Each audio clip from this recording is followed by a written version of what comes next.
김성환의 시사야.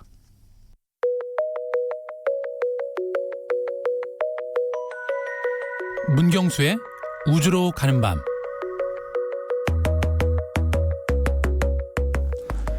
다큐멘터리 즐겨보시는 분들 많으실 텐데요. 허구적인 해석을 배척하고 현실을 직관적으로 전달하는 것이 다큐멘터리의 매력일 겁니다. 그런데 어떤 다큐멘터리는 우리에게 시간여행을 허락합니다. 크기를 상상조차 할 수 없는 광활한 우주, 희귀한 생물이 살아가는 심해, 얼음의 땅 남극까지, 그렇게 우리는 다큐멘터리를 통해 미지의 세상과 조우합니다. 저도 우주 다큐멘터리를 즐겨보는데요. 바쁜 일상 속에서 우연히 만난 다큐멘터리 한 편이 생각에 상념을 잊게 하고 호기심 많았던 어린 시절로 돌아가게 하는 마법을 부리기도 하죠. 우주 다큐멘터리는 유효기간이 없습니다. 하루가 다르게 변하는 일상과 달리 우주의 시간은 우리 세대가 가늠하기 어려울지도 모릅니다. 그래서 우주 다큐를 볼 때 잠시 시름을 잇는 것인지도 모르겠습니다.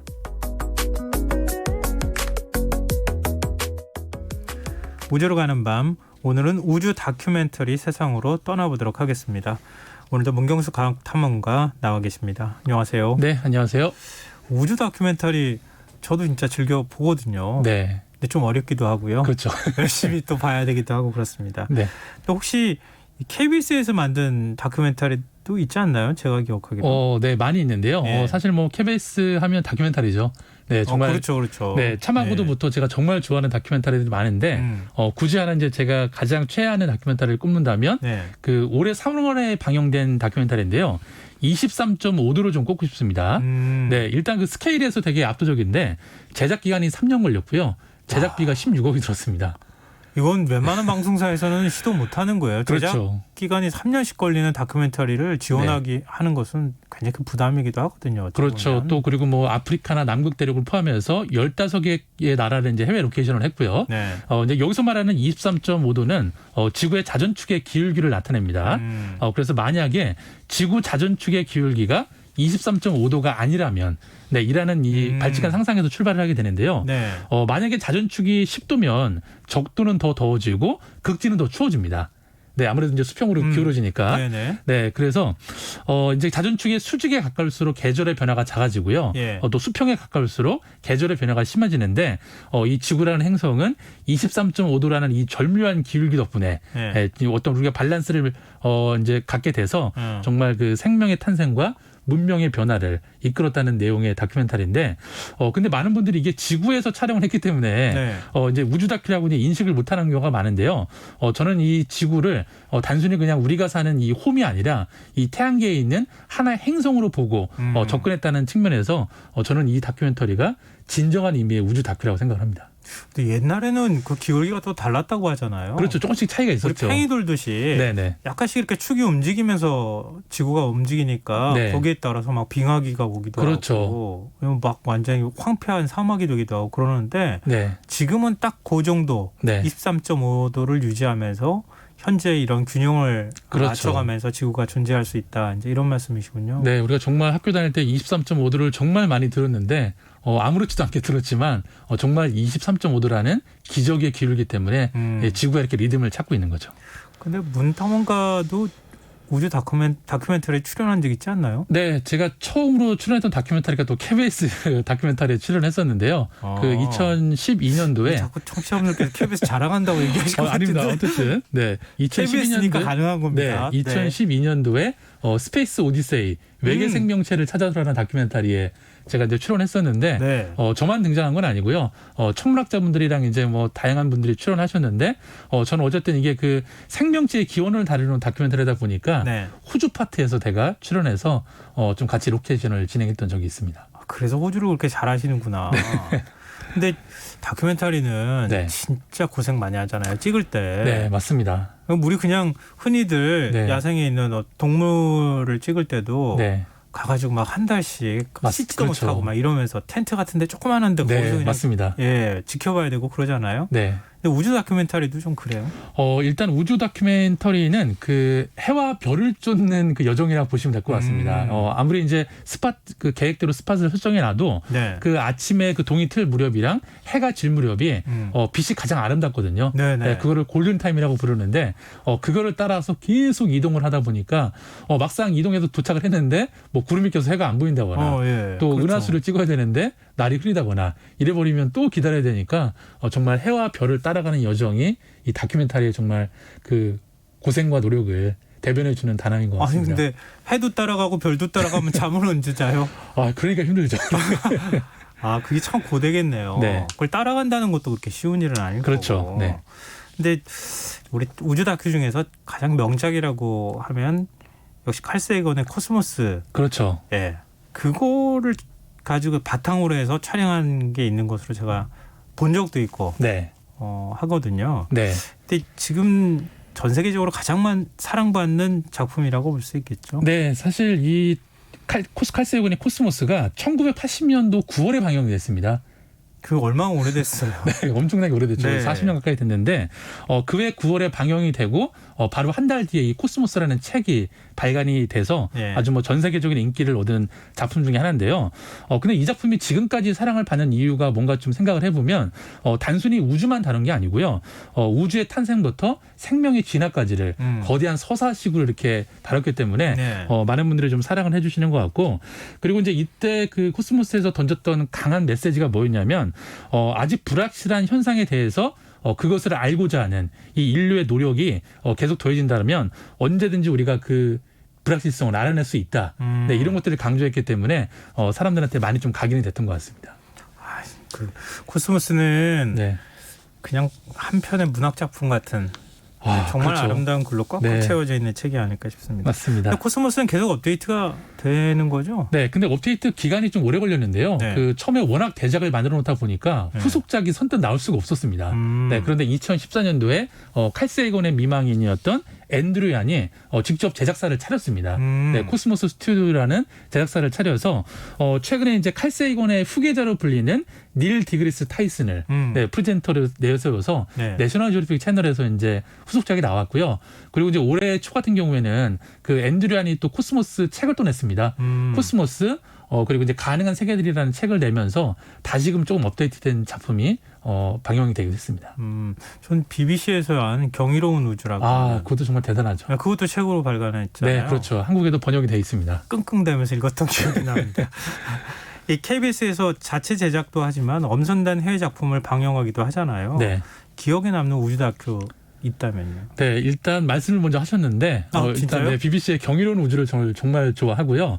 지금 짜고 한 거라고 전혀 생각하시면 아닙니다. 전혀 아닙니다. 네. 근데 어쨌든 그것도 좋아하는데 역시 이제 그 올해 6월 달에 방영된 그 작품이 하나 있는데 네. 7개의 대륙 하나의 지구라는 시리즈가 방영이 됐었습니다. 네, 이것도 BBC에서 이제 2019년도에 방영이 됐었는데 이 작품도 7개 대륙의 41개국을 촬영을 해서 네. 그 아름다운 모습을 보여줬는데 대략적인 내용은 이렇습니다. 7개 대륙의 자연과 그 속에서 삶을 꾸려가는 동물들을 촬영한 작품인데 단순히 영상미만 강조한 건 아니고요. 네. 최근 지구에서 벌어지고 있는 뭐 환경 파괴, 뭐 기후 변화 이에 따라서 우리가 앞으로 마주할 이 가까운 미래를 조망해줬기 때문에 많은 경각심을 일으켜줬고요. 그래도 정말 요즘 같은 시기에 네. 정말 많은 분들이 이 다큐멘터리를 꼭 시청해 보셨으면 좋을 것 같습니다. 지금 뭐 이번에 태풍 바비 올라온 네. 것도 그렇고 역대 뭐 가장 길었다고 하는 장마도 그렇고 다 사실 기후 위기에서 시작된 그렇죠. 거잖아요. 기후 변화가 아니라 위기죠 이제. 네. 네, 그런 부분 기후 위기를 얘기하기 위해서는 우주라고 하는 관점이 필요한 거 아니겠습니까? 맞습니다. 네.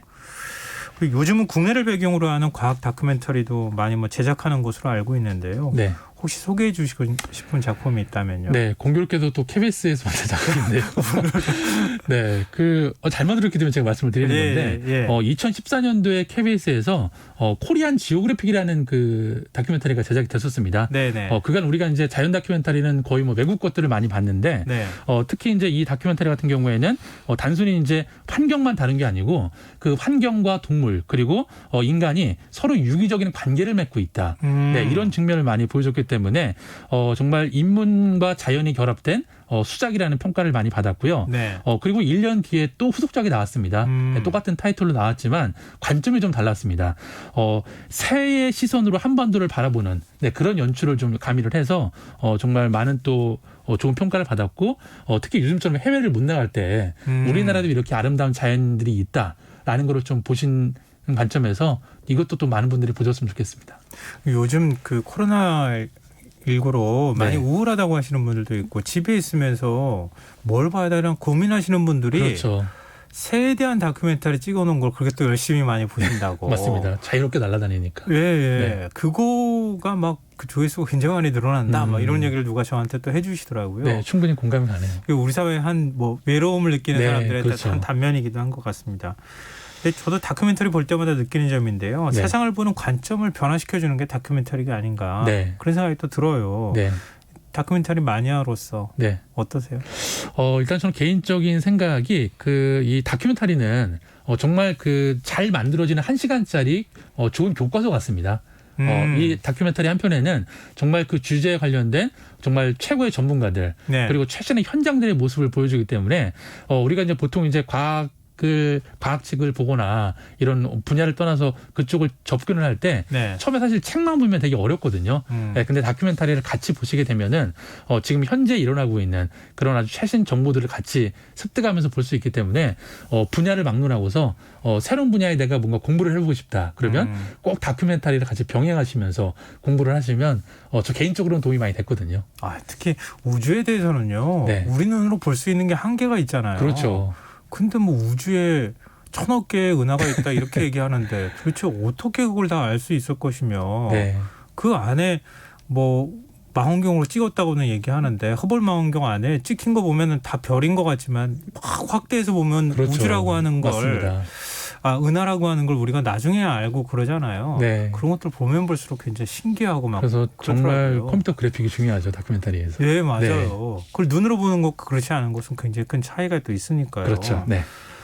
이 탐험을 하시니까 네. 이 다큐멘터리에 당연히 뭐 관심이 있으시고 네, 직접 또 맞습니다. 찍으러 다니시기도 네, 하고. 맞습니다. 네. 지금 찍고 계시는 것도 네, 한 편 있고 또 내년 2월 달에 방영이 좀 하나 될 겁니다.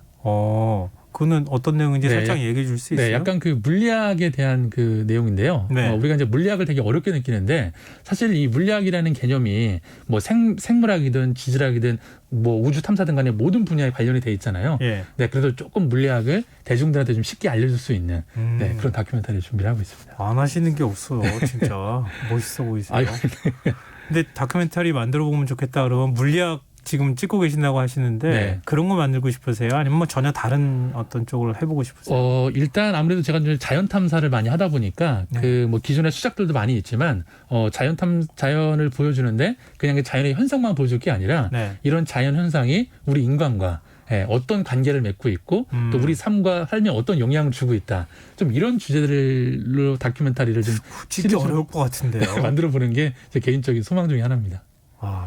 그럼 한 10년 찍어야 되는 거 아닌가? 네, KBS가 좀 도와주시면. KBS 사장님이 이 방송 들어주셨으면 좋겠습니다.